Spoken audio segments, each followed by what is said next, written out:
Some sad and horrible news from the world of baseball as great manager slash pitcher Roger Craig passed away tonight. Roger Craig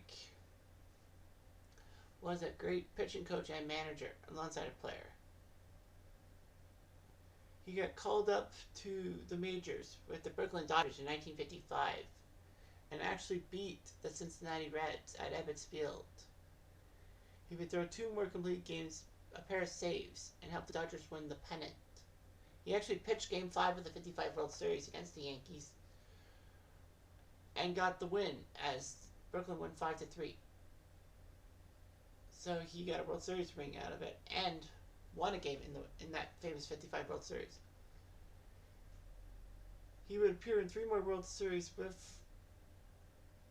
2 different teams.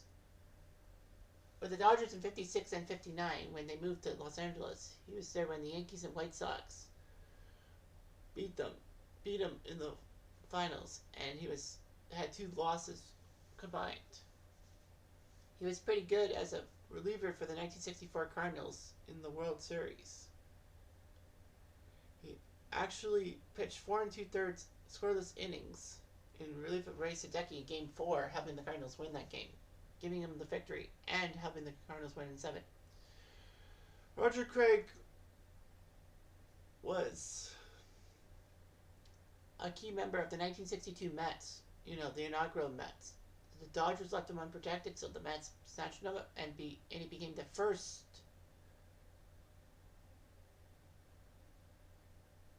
starting pitcher in Mets history, losing Game 1 though 11-4 to St. Louis. Craig would go through one of the worst losing streaks by a pitcher in MLB history, losing 18 straight between May 4th and August 4th. He changed his number from 38 to 13 to try to break the drought. And he did with a complete game win over the Cubs when the Mets were at the Polo Grounds, August 9th, thanks to Jim Hickman's Grand Slam home run.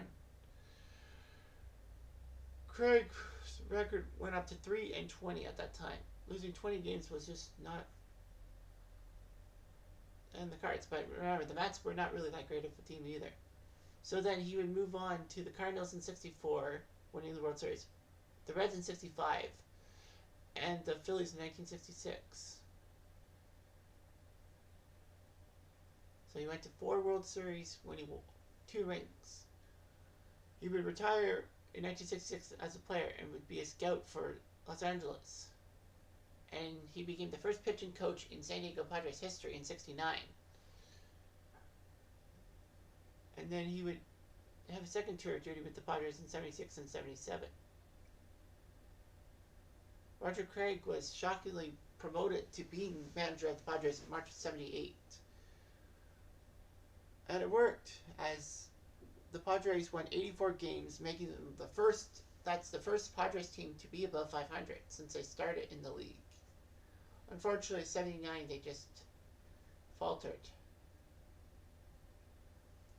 But anyway, he bounced back as Sparky Anderson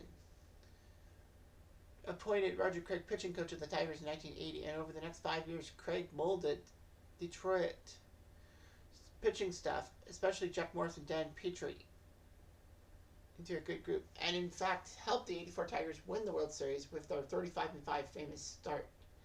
He became one of the best pitching coaches around and teacher of the split finger fastball, which worked out and all that.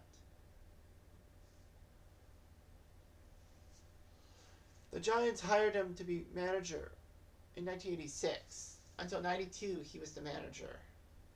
In his 5 full seasons with the Giants, they never had a losing record. In 1987, he almost got the Giants to the World Series, but lost Game 7 of the NLCS to the Cardinals. So, anyway, it was just huge.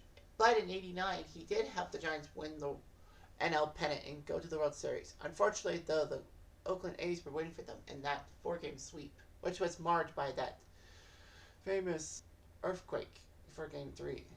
But still, he got to the World Series. Unfortunately, they would decline and almost land in Tampa, the Giants franchise. But thankfully, though, a San Francisco group headed by Peter McGowan kept the team in San Francisco. Although the new owner replaced Craig with Dusty Baker, and it almost worked too.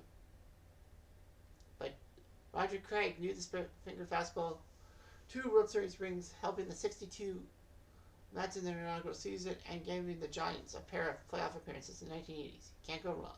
Roger Craig was 93 years old. We'll be back.